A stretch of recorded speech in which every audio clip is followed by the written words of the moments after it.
शेवटच्या टप्प्यामध्ये आलेली प्रत्येकाचं लक्ष इकडे वेधलेलं आहे कधी संपत्ती आणि निसर्गाने सुद्धा आपला असा बोलता जर साथ दिली तर पूर्ण केला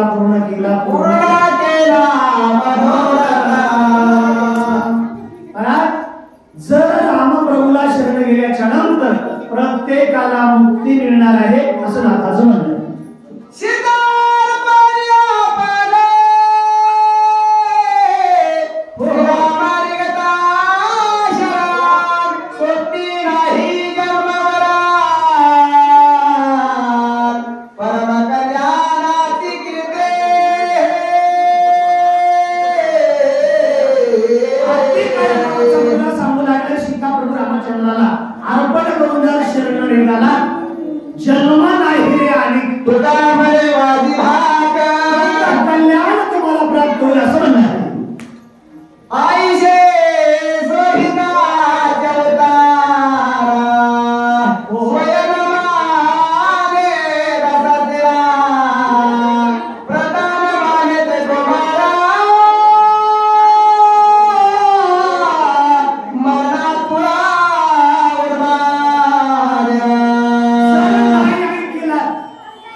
मरणाशिवाय दुसरी गती प्राप्त होणार नाही.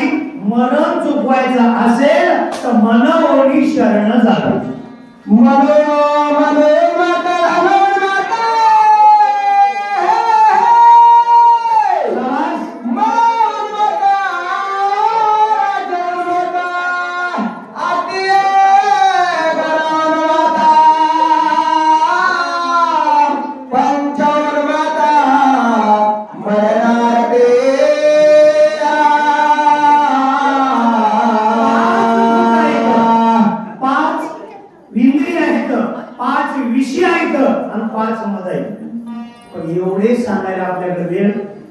नाही.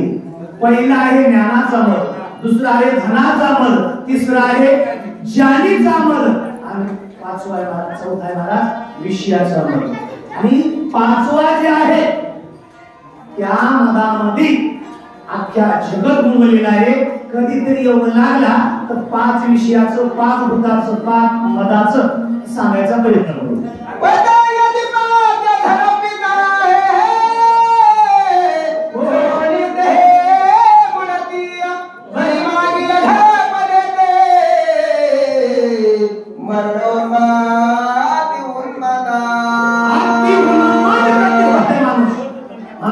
सगळ्या मतामध्ये घातक मत आहे. निश्चय ओढी बोलला जीव या जीवन केला किंवा दुःखचे नारायणी भाव एवढे ठावले सगळ्यात घातक आहे. म्हणून सर्वांना एकच विनंती महाराज, सगळं सोडा आणि देव सोडा. देव सखा जरी आवडा विश्वकर्मा घरी. देव तुमचा झाला जगाला काही करू दे. अभिलाषिता सीता सती विरोधिता श्री रघुपती. राम राम रासिला गणमोहन माते सैन्य संपत्ती समवेता. प्रभू रामचंद्राचा विरोध केला, सीतेचा अभिलाष केला.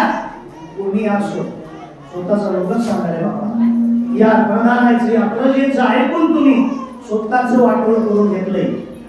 सांगण्यासाठी सुद्धा कसं स्थिती लागती. महाराज म्हणले घराची कळा अंगण सांगते, गावाची कळा मंदिर सांगते, नालेलीचे बाल सांगतात, खालेलीचे गबूचे गबू गाल सांगतात.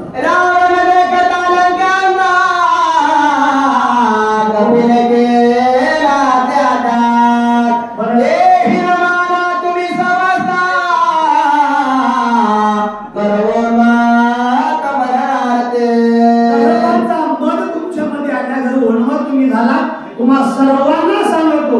महाराज म्हणले सांगतो तुम्हाशी भरारे विठला काहीतरी गेला जगमाया फिरसांडोले बोलिलो कटिना याला आईवाज लोकांवरा क्षमा करावे संपूर्ण बाळ भाषण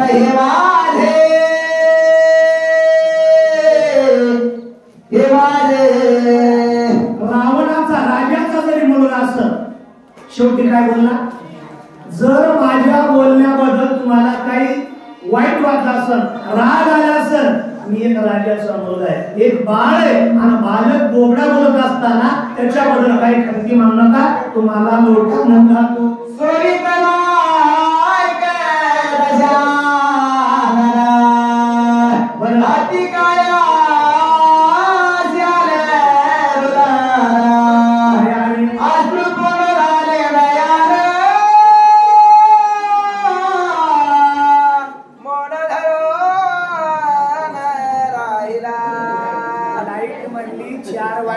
वेळ आली. लोक तिकडून टुकू टुकू टुकू बघाले, तुम्ही लई गळे काढाल्या. आले म्हणजे मला सुहिताला जर चुकला तर तो महाराज आनंद सुखाला मुकला. दुःख पावेला निजामाता ऐशी आबोलाची कथा येऊन येतेचे वाक्य पंथा अति मोनंदा राहिला. बोलून बोलून बोलून ऐकण्यात गेल्याच्या नंतर माणूस शांत बसतो. अति काय म्हणाला माझी सांगण्याची लायकी नाही, माझा अधिकार नाही. बापाला लेकानं शिकवू नाही आणि लेकानं शिकवा इतकं बापानं. आता पुढचं मी बोलत नाही. पुराण सांगते प्रल्हादे जनक विभीषणे बंधू भरते केली. भरतानं माईला सांगावं, प्रल्हादाने बापाला सांगावं, विभीषणाने भावाला सांगावं. अशी वेळ येऊ नये. ऐकून याती कायाचे वचन जीवी खोचला दशानना. इंद्राचे ताने खोचले प्रल्हाद प्रतिवचन न देती. सख्या मुलानं सांगितलेलं बापाला राग आला, भावाला राग आला, प्रधानाला राग आला. तेव्हापासून तर म्हणते खरं बोलल्यावर सख्या मायला राग येते, चुलतीला येईल. एका जनार्दना शरण श्रोत्या वक्त्या पडले मोना. सुंदर कांड झाले संपूर्ण श्री जनार्दन निज कृपा. श्रोत्यांना वक्त्यांना मौन पडलं. कशामुळं? शांती ब्रह्मनाथ महाराज म्हणले सुंदर काळातल्या कथा गोडे. किती कथा गोडे महाराज? गोड गोड गोड, ऐकणाराला गोड, वाचणाराला गोड, सांगणाराला गोड, ऐकणाऱ्याची ऐकून पुरती गोड. किती गोड महाराज म्हणले खडी साखर कुटावी, गावरान गाईच्या तुपात घोटावी, दुपारी झोपी जाणार जिभीनं चाटावी. पुंडलिका व्रजार बेटा ज्ञानदेव तुकाराम राजा रामचंद्र भगवान. चला पुढच्या 5 वया राहिलेल्या आमच्या पांडुरंग माऊलीने सांगावी अशी नाही. आता घ्या.